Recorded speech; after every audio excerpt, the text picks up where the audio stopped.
I'm a fun guy. Obviously, I love the game of basketball.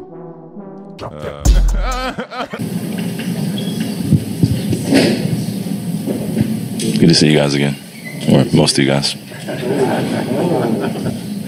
Just honest. I won't go point by point, but no, I'm joking. It's good to see you guys.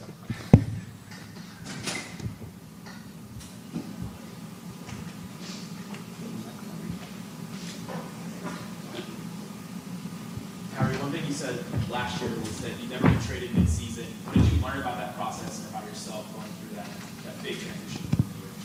I think what I learned most about myself was just to stay patient through kind of the everyday hustle and bustle of, just trying to pick up my kids, my wife, and transition to a whole new city, and just get acclimated with the team and be mature about it, give myself some grace because it was a new experience. So I definitely learned a lot about my patience and how to communicate better with not just people I'm working with, but just overall in my life. It's not an easy task to handle this NBA life alone. I have a great support system, so I'm grateful I had them along that journey, and now we're here, so it's good. Hey, Kyrie, can you take us through how you navigated the process of free agency this summer and, got to the conclusion where you're back here on the deal that you signed? Yeah, it started with my agent, Shatalia, also my stepmother, family-run business, so she has my best interests at heart. It wasn't too difficult of a process. Had Dallas as number one on my list. Obviously, I looked elsewhere at salary cap opportunities where I could fit in with other guys around the league, but there just wasn't much space. And me being 31 now, I had to have a different vantage point, and I felt like I could not just settle here, but be happy to come back here and be welcomed back with a warm embrace. So I took everything into account. I took my time a few days before free agency just to be with my family, gauge how they felt about being in Dallas alongside me, and everybody was excited. Even when I got traded here mid-season, a lot of my family was excited, and they were just looking forward to me having a peace of mind just on the court and off the court.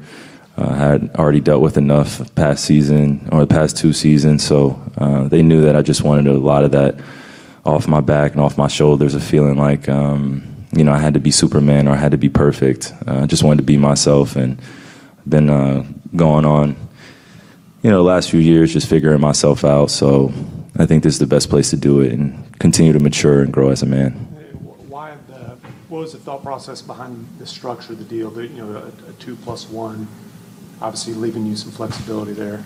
Some friendly terms, yeah. And then I wanted everything that was structured in my contract, incentive-wise, to be based on production, and that was it. Wins and how many games I'm playing. I hear all the noise, so I just wanted to make sure that I had some friendly terms, but also some realistic expectations for myself going into the season. Looking to just play as many games as possible. Obviously, it's a long season. We want to peak at the right time. Training staff here is really smart, really experienced. They've had different guys come in through the organization where they've had to be aware of their previous injury history, and we just take it easy, but also the onus is being prepared for every single game. So I appreciate that accountability and them giving me my space to just grow and figure out myself as I get older and enjoy this prime of mine. It's I have a different body now coming into my 30s. I have to take care of it differently than I did in my 20s. I can't just get up and roll out of bed and just not stretch or do anything to activate my body or warm up. So it's been an adjustment, but I'm having fun, and to be able to do it with this veteran group, veteran coaching staff as well, it helps out a lot. Something that Nico and Jason both said after the season was that they feel very strongly that you and Luka do work well together and will in the future, and really the onus was on the organization to build around you guys. What do you think of the moves that were made, early impressions, and maybe specifically how you guys might be better than you were at the tail end of last year? I'm happy about the moves. No hard criticism from me. They asked me what I thought throughout the summertime. Even in our closing meetings, they just asked me questions, trying to gauge who I wanted to play with and who I saw in the market and, who in this next free agency class and next couple free agency classes will be available. It's pretty interesting. So I was looking towards the future while also being aware that it takes time to build a great team. It takes time to build chemistry. And with me and Luka, we're so skilled. He makes the game so easy for everyone around him. I think we got a lot of open shots last year because of how much attention he garnered. And for me, I was just coming in and trying to alleviate some of that pressure.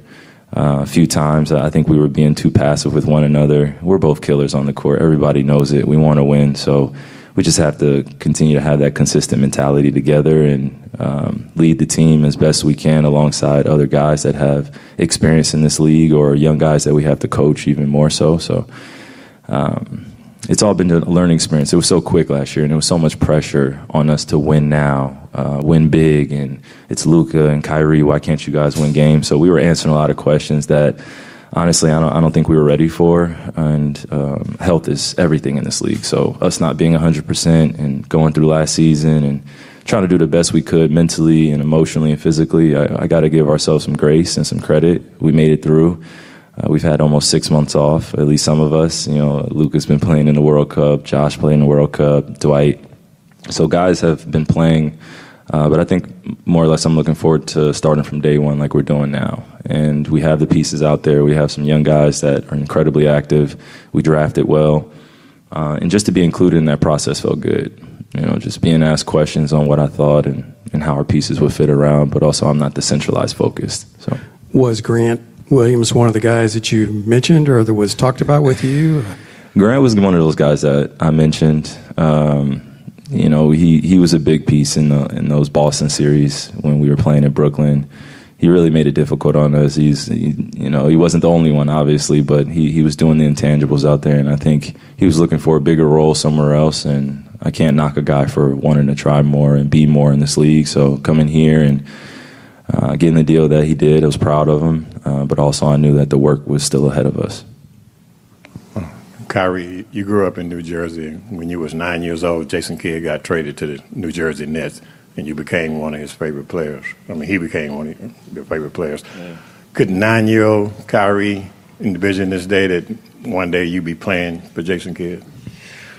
Oh man, no, I don't think I could have ever imagined it this way. And this is beautiful, honestly, because I could reflect on this journey and say I was that 9-year-old kid looking up to J. Kidd, leading the New Jersey Nets to those finals. We have the same birthday. We share the same birthday. We have had, similar relationships that have connected us for life. I was at his Hall of Fame induction. I happened to be sitting next to Dirk as well. So I don't believe in coincidences. And when I was there, I felt that I didn't know what the future held at that point, but I knew I had mentors that I could always lean in on, and that was J. Kidd. He was one of them. He always said I could call him, always pick his brain, and even when we had a vacancy in Brooklyn, I wanted to see if he could come and coach us, be another Brooklyn head coach. But I think I'm more or less excited about the off-the-court aspect and him teaching me how to be a better man and be underneath that type of coaching tutelage. It goes a long way for young guys like me. Life after basketball is important, but we want to enjoy what we're doing here every single day, and he just brings a natural ease. His energy is easygoing. He's going to hold you accountable, and he's brutally honest, which I appreciate. And he's got to be your guy to have that loyalty. So being in here in this locker room and going through training camp for the first few days from day one, it felt like I was just telling one of our guys in there, I wish I would have got drafted by Dallas initially. Obviously they weren't in position in 2011, but just feeling how this organization wraps their arms around the guys. And I had some of that feeling and sentiment in other places, but you can just feel there was a difference here when I started from day one, and these guys really wanted me to be here. So, when you were watching Kidd as a kid, did you steal some of his moves that you're using now today? Yeah, absolutely. He didn't really have as much wiggle as I do, or shiftiness, or he'll tell you himself, or even the mid-range pull-up. I feel like I'm a healthy mix of some of my mentors, and they'll tell you themselves. I've studied his game front to back, all his years of being a young guy in the league, and then also being, Jay Kidd in New York City, where he became just a knockdown three-point shooter and a great leader on the bench. But I just appreciate all parts of his journey, and just want to be as successful as him. Kyrie, how are you physically to start this season? And along those same lines, how are you approaching this unique training camp with this international travel and a lot of trips over the next 12 days? It's great that you have this time for a full camp, but it's a different kind of one, I'm sure. What's the importance of a good start here with all that being said? Physically, I'm great. I'm taking my time into this training camp. It's my 13th season, so I've been through a few training camps, and my focus this year, or my approach, is just to focus on being prepared and healthy and peaking at the right time. Coming into every season, you want to start right away, hot, just do everything the right way. But it's impossible to be perfect in the beginning of the season. We have a new group. We have some things to still figure out, so we got to give each other grace for that. But outside of that, it's been fun to think about going to Abu Dhabi, going to Madrid, having an opportunity to play in front of an international community that support the game of basketball, and just grow over there as a team, build camaraderie. And this is what I was talking about last year, when we got to get out and get to know one another on different planes, different environments. I feel like we get a chance to do that overseas.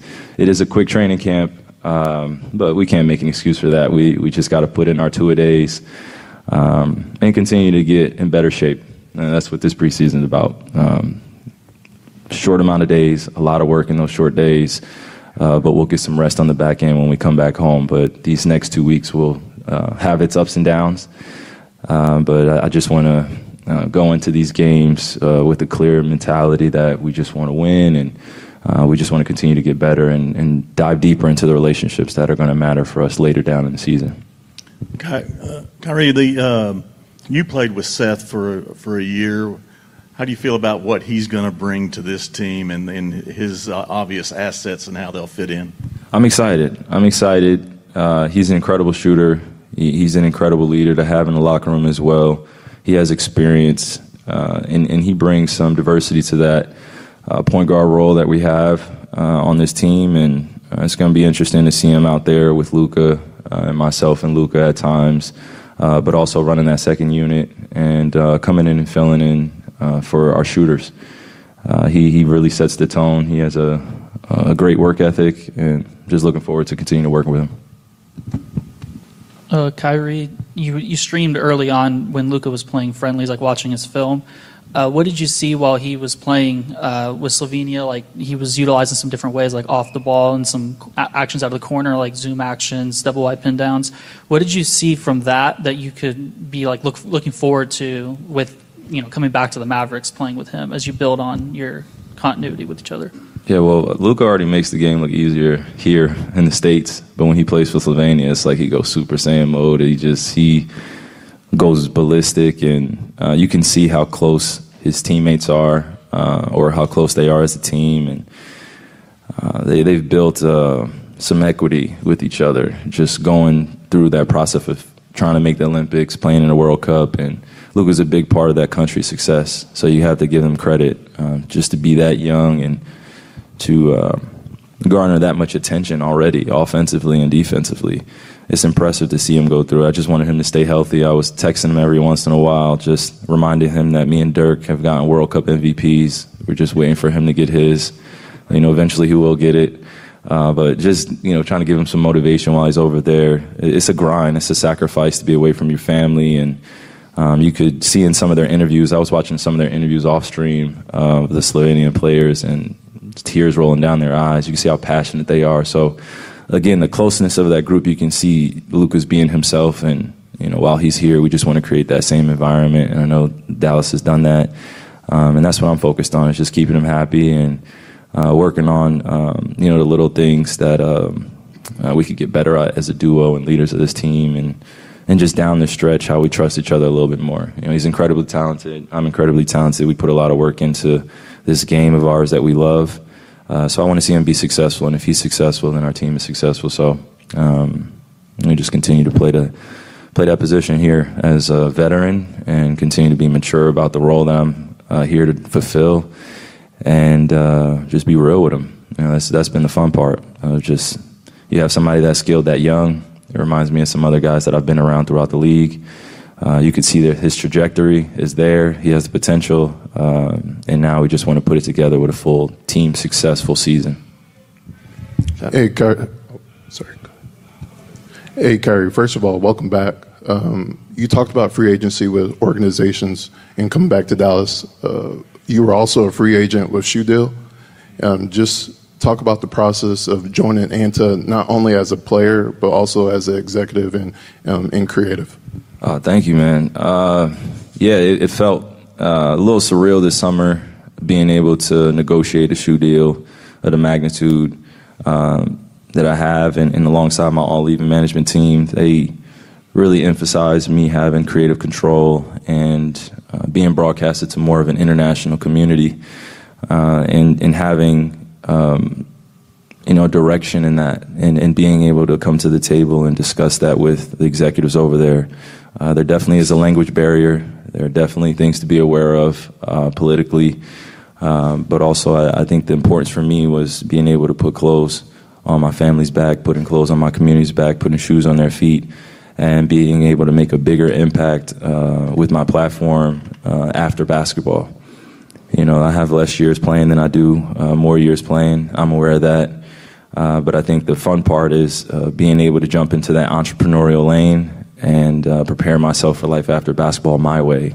So this is just a step in that direction, that process, and it's been amazing to see the attention that it's getting. But my focus right now is just building the best team at ANTA, making sure our designs and our technology match what we're saying, and making sure the production and distribution also matches what we're saying. So it's a new business here in America. I'm building something new here, and I'm competing with some of the biggest brands in the world. We all know who they are. We all know they have some of the best players and best athletes and best artists. But that's where I feel like my CCO role at ANTA is key, because I can sign other artists, I can sign other athletes, I could basically sign my peers, and also negotiate favorable terms that I know the industry is not offering anybody else. So, and the big smile on my face is because of that. Reading contracts, understanding contracts, bringing in the attorneys, bringing in the lawyers, it's all new process for me. So I had an amazing time learning throughout that, and where I made mistakes when I was 18, 19, signing contracts that I didn't read thoroughly. And, this is just a big stepping stone for me to teach at the same time, while I'm going through the process, because I don't want any of these young kids to feel like they have to sign with these other brands because they offer apparel or they offer shoes. Outside of that, if you want to talk about generational wealth, you got to go deep into the details. And that's what I did this summer, signing with ANTA. So it was just bigger than just a shoe deal. That's why I had the hashtag. So literally just focused on establishing myself as a businessman and knowing I have an entrepreneurial lane outside of this game. Hey, Kai. Outside of basketball, over here, sorry. Outside of basketball, what was Kyrie's summer like? Kind of some leisure activities that just got you up in the morning? I have 3 kids, so that was enough for me to be in the house every day in the summer, and them jumping on me and trying to get me up. I have 2 under 2 still.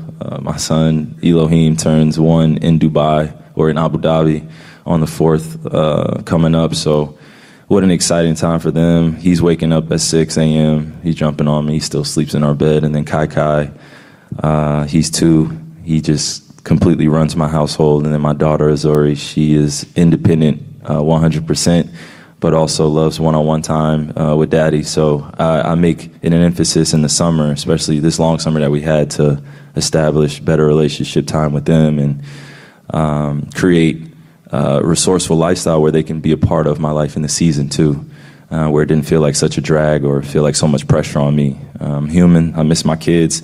So that's what the summer was really looking like, was just being a dad and giving myself grace to heal. And I felt like I was playing injured throughout the last few games in the season, doing my best to hide it, just like we all hide injuries. But outside of that, those two things of being daddy or being a hooper, it was just being a businessman and learning more about international communities and politics, man. It's a heck of a thing. So. Wanna try to boast at what I look like.